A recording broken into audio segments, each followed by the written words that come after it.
हिंदू धर्म ग्रंथों में कामदेव को प्रेम और आकर्षण का देवता माना गया है। धर्म ग्रंथों में वर्णित कथाओं के अनुसार कामदेव भगवान विष्णु और देवी लक्ष्मी के पुत्र हैं।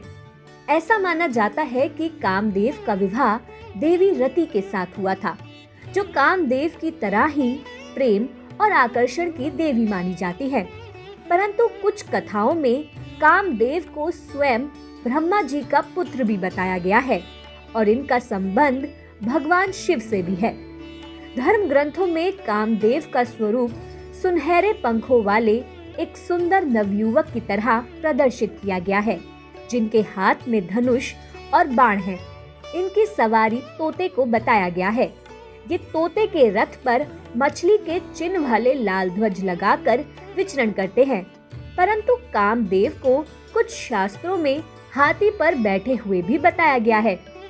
कहते हैं कि भगवान शंकर ने अपने तीसरे नेत्र से कामदेव को भस्म कर दिया था।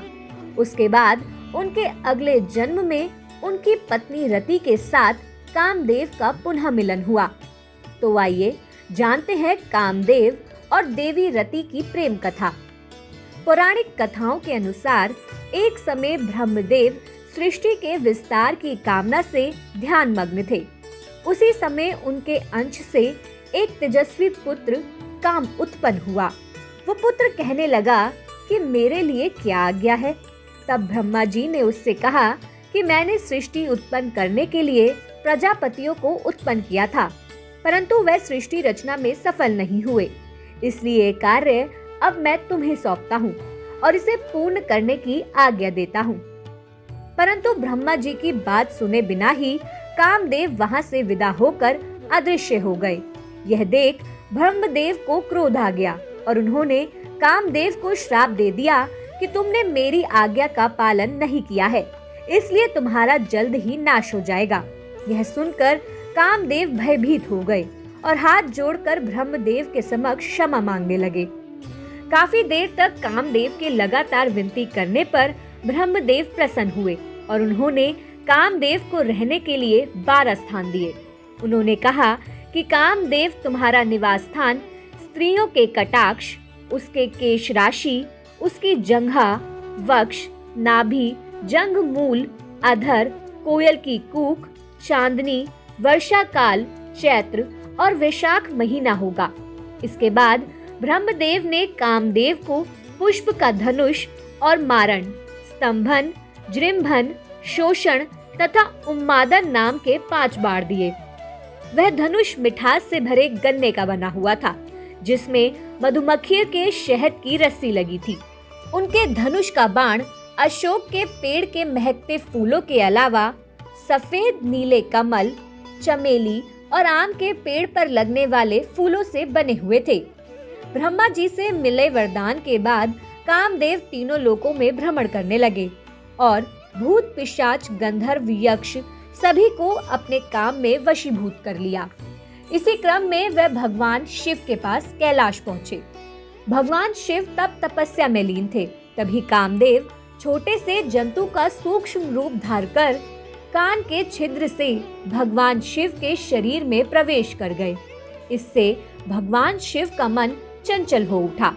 उसके बाद भगवान शिव ने ध्यान योग से देखा कि उनके शरीर में कामदेव प्रवेश कर गए हैं। जब ये बात कामदेव को पता चली तो वह उसी क्षण भगवान शिव के शरीर से बाहर आ गए और आम के एक वृक्ष के नीचे जाकर खड़े हो गए।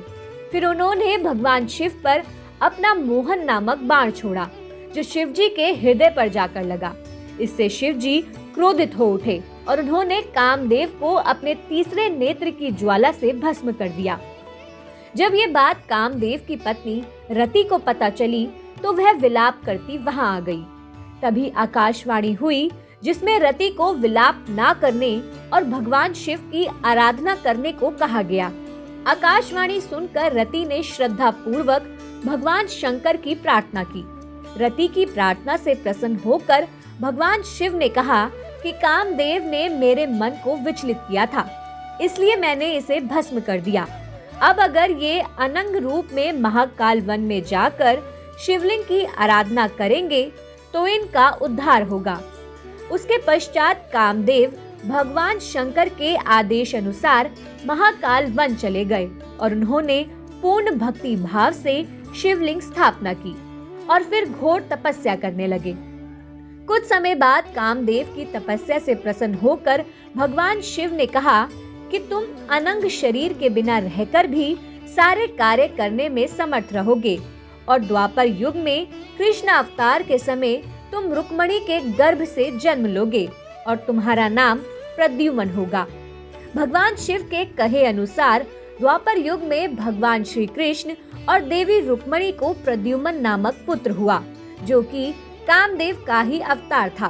परंतु जन्म के पश्चात श्री कृष्ण से दुश्मनी के चलते राक्षस शंबरासुर ने प्रद्युम्न का अपहरण कर लिया और उसे समुद्र में फेंक दिया। उस शिशु को एक मछली ने निगल लिया और वो मछली मछुआरों द्वारा पकड़ी जाने के बाद शंबरासुर के रसोई घर में ही पहुंच गई। जब ये बात देवी रति को मालूम हुई तो वह रसोई में काम करने वाली मायावती नाम की एक स्त्री का रूप धारण करके रसोई घर में पहुंच गई। वहां आई मछली को उसने ही काटा और उसमें से निकले बच्चे को माँ के समान पाला पोसा। जब वो बच्चा युवा हुआ तो उसे पूर्व जन्म की सारी बातें याद दिलाई। इतना ही नहीं, सारी कलाएं भी सिखाई। तब प्रद्युम्न ने शंबरासुर का वध किया और फिर मायावती रूपी रति से विवाह कर उसके साथ द्वारका लौट आए।